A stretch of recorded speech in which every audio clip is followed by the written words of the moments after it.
user error on my part. Okay, good morning everybody. I am so glad to be here with you all on this beautiful spot, on this beautiful morning.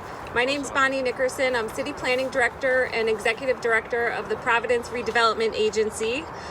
This is a fun one today. We are announcing the winner of the design competition for the Crook Point Bridge.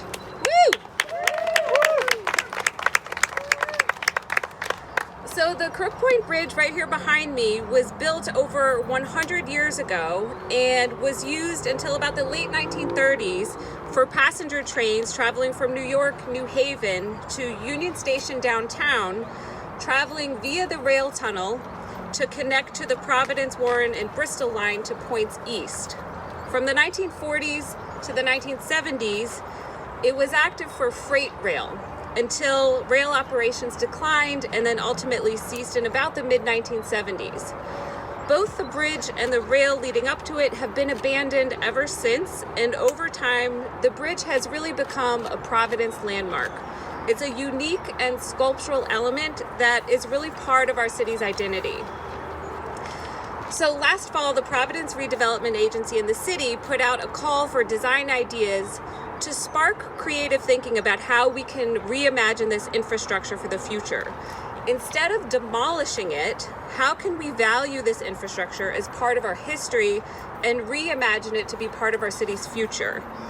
We challenge design teams to think about this space as a place for people. We specifically asked them to consider how to connect residents and visitors to the Seekonk River, how to creatively reuse the structure and preserve the upright portion of the bridge and display it as a local iconic landmark, and how to create an anti-racist public space where all people feel invited and welcome to participate. There are just so many fantastic examples of projects like this around the country and around the world. And we know that we can make transformational investments like this in Providence. The Michael Van Leesten Memorial Bridge is really a great example of that. So we are inspired to continue to think big and make bold investments in our capital city. We're joined this morning by our Mayor Elorza, who truly understands the value of these type of investments in our public realm. I'm happy to welcome him to say a few words. Mayor Elorza.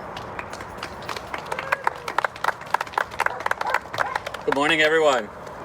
Good morning, and thank you, everybody, for joining us today.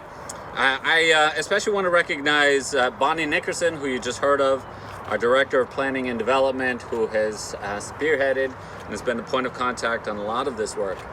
I'll get back to some of the work that the Planning Department does, but I just wanted to thank Bonnie for her leadership of this department over the years. I also want to thank our partners in this endeavor. I want to thank Ellen Bygert, John Ford, and Jonathan Harris for the concept and design that y'all have put together. And thank you to many of our community stakeholders that are here as well. You know, I'm born and raised here in Providence. I grew up here my entire life. And I can speak from experience that for so many of us here in the city, you know, we don't have the big sprawling backyards where we can just, stretch our legs, run around and be kids. And so that means that many of us, we rely on public spaces and public parks.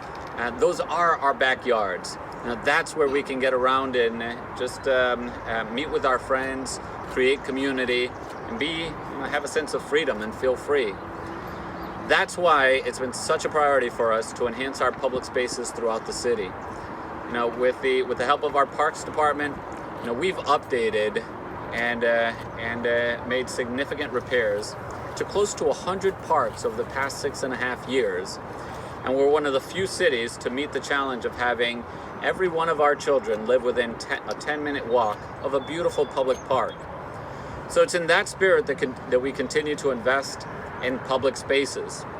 Public spaces are important to us for so many reasons that are obvious to so many of us. But in particular at this moment in time right now, where it seems as though the forces that pull us together are as strong as they've ever been.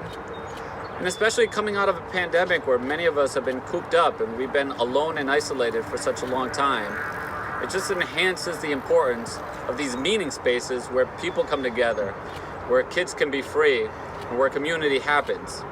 And so that's what brings us to this project in particular. This is a space that has been overlooked, almost abandoned, except for the use of some people who somehow made their way through the fence and still access the bridge over the years. But it's a place that hasn't been inviting to the community. And so I applaud the planning department and all the partners in this work in thinking, how do we take lemons and make lemonade?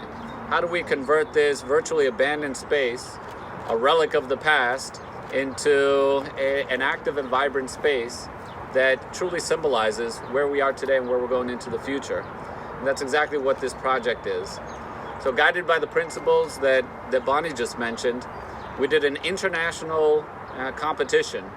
And the winners are folks with some local ties and an office right here in downtown Providence, and that's exciting to see. So I'm excited to announce that they are the winners of the design competition. There's still an awful lot of steps between what we're announcing here today and having the work happen and bring it back to life. So it's still going to take some work and some energy, but now we have a vision. We know exactly what we're working towards. Now it's just a matter of taking the steps and getting there and making it a reality.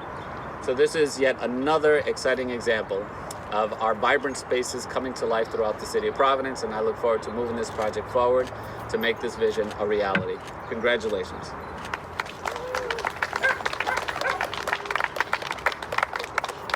Thanks so much, Mayor. Before we hear from our winning team, I want to recognize members of our selection committee.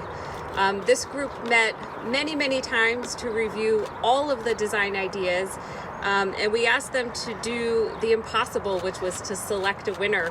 So I just wanted to recognize Scott Moran from the Fox Point Neighborhood Association, Adrian Gagnon from Down City Design, Jim DeRentis, the chair of the Providence Redevelopment Agency, Kirk Columbus from Trinity Rep, Marcus Berger from RISD, Brent Runyon from PPS, Chris Martin from the City of East Providence, and our colleagues in government, Stephanie Fortunato from the Department of Arts, Culture, and Tourism, and Wendy Nielsen from the Parks Department. And thank you to our team in the Planning Department, Martina Haggerty, for project managing this entire process, and to Alexis Keevening for all of her support and all of her work. Thank you to everybody. So as the mayor mentioned, we had just an incredible amount of design ideas that came in from around the country and around the world. We had over 80 design ideas that were submitted, and we asked the selection committee to narrow it down to 5 finalists. So I want to give a shout out to the other finalists. James Carpenter Design Associates, a New York-based design firm led by a former RISD student and faculty member.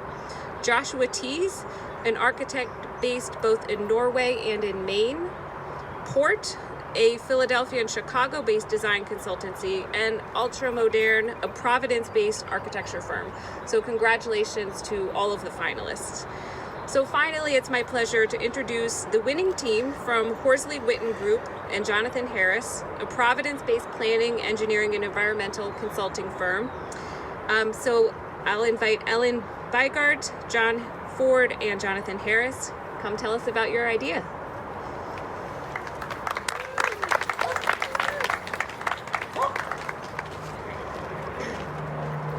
Thank you. We are honored our ideas were selected for the Crook Point Bridge competition. To us, this location is more than just a site to design. It's the path we bike, the river we kayak, and the iconic structure we see every week. Even before we were selected for the second round, we were excited to work on this design because we're invested in this space. And now we're thrilled to be a part of its vision. Through this process, we were able to envision what this site could be. To us, it's a site that's inviting and accessible to everyone. It's a historic structure that acts as a beacon that can be seen from close or far, that can be engaged with through lights and can convey a message. We envision a healthy river that is accessible to everyone, with a pier that has room for the crowd or the lone fisherman, and an edge that has space for people, as well as resilient and ready for our changing climate. We envision a canopy-covered pathway with pockets for art, a site that captures water where it falls, and most importantly, a space for community to gather, to play, and to connect with each other. We thank the city for their insight into the potential for this space and for their dedication to the unique features and people of Providence. We're excited about the future of the Crook Point Bridge and are thrilled to be a part of it. Thank you.